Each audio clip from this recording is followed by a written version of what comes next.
Hello, so today I'm going to be talking about the importance of using a schedule.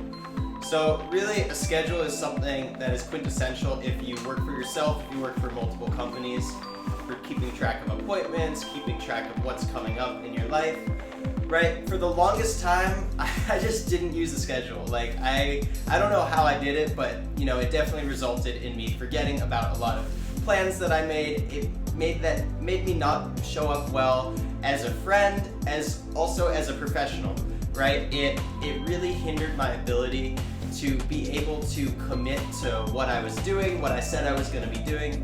And so really just dialing back and taking the time to put things in the calendar has saved me so much chasing my tail.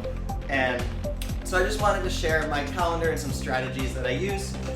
So first things first, all work-related events are going to go in there. I think that's a no-brainer, right? For me, my work is a little bit sporadic. I do not have a 9-to-5, nothing close to a 9-to-5. So my Mondays, I'll be in the studio for 9:30, 10:30, 11:30 class. I have a little bit of a break. During that break, I see an online client, and then I do another class, I do a lesson, right? On Mondays, things change throughout the day. I have some days where they're all day working, but I have times when I'm on and times when I'm off. So I need to have all of that logged into the calendar, right? So that's first things first. Get all your work in there. All appointments should be a no-brainer, right?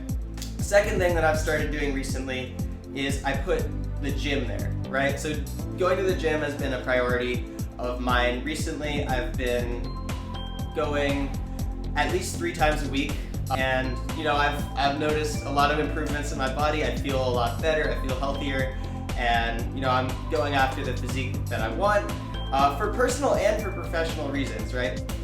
Having the physique just helps all around with personal, like feeling better, but also how you present yourself to others, how others see you, and how others interpret your value. Your value is interpreted by how you look. I don't know how else to explain that, but that's besides the point.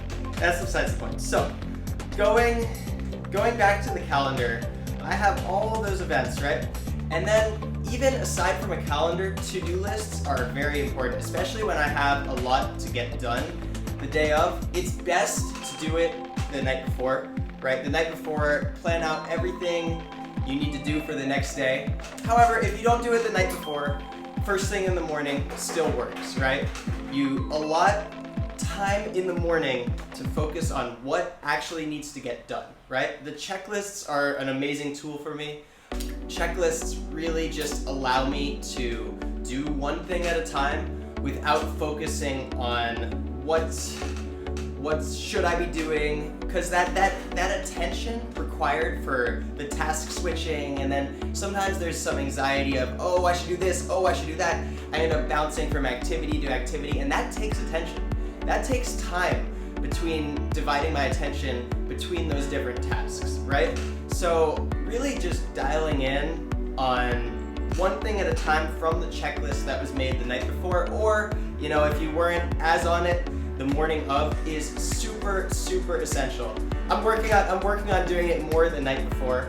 Honestly, it is much better practice to do it the night before, but I don't want to say things that I'm not currently implementing consistently.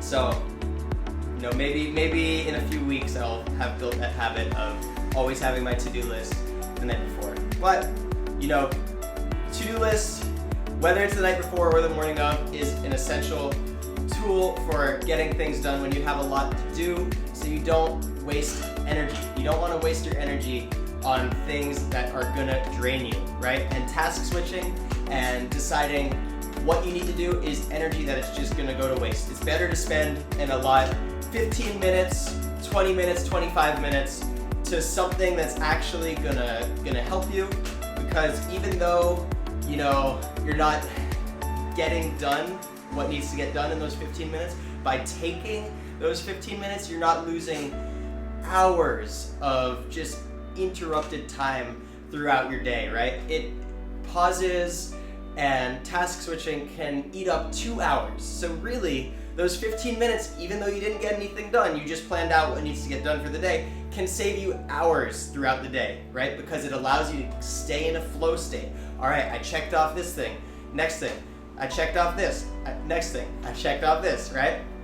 So that is a pretty essential thing.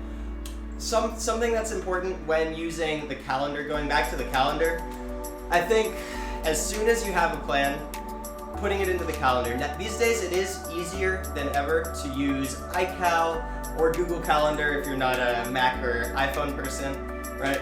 I have my Mac, so I use iCal. Everything I put in my phone goes to my computer, which is great, right? So the second a plan comes in, it has to go in the calendar. If I don't put it in, I'm a lot more likely to forget to put it in, and then then I've bailed on my word, right?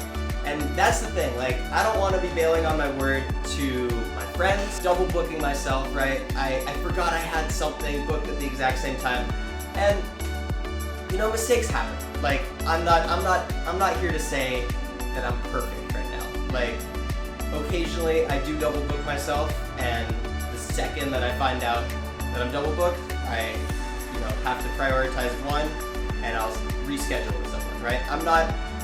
It's not like it never happens, but a good rule of thumb is as soon as you know something is coming up, put it in. Even if it's 2 months, especially if it's 2 months, honestly, because if it's 2 months out, you're so likely to forget about it entirely, right?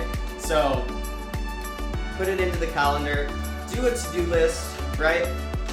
And then find out what works for you, right? Sometimes, for example, for these videos, I know that when I record them in the morning, I have better energy and there's better lighting, right? It's beautiful out here. You can actually see my apartment. You're not looking at a wall. I'm also solo in the apartment because my partner, my fiance, is working, right? So it's a much better idea for me to do it in the morning. So systems that work for you are gonna be the best thing that you can possibly do. So use your calendar, try the to-do list the night before. I promise you, when you wake up knowing exactly what to do, it's going to help you. So I just wanted to make this video. I know it's a little bit different than my music therapy content, but these are just some strategies that have helped me as a professional, as a music therapist, as a music educator, right? As a musician in general. It really helps to have all of this stuff just laid out into the calendar. So some people might prefer to handwrite the calendar, but honestly, I kind of like the handwriting part of it, but I lose the calendar, I misplace it. My computer and my phone, they are always on me, right? I always know where they are, as well as, like, it's just the most accessible, right? I get reminders as well for things that are coming up. Very helpful tool of technology that we have in 2024. So if you found this video valuable, please like, subscribe, and I'll see you in the next one. Let me know if you want more content like this, optimization, and stuff that's worked for me. Sounds good. All right, bye-bye.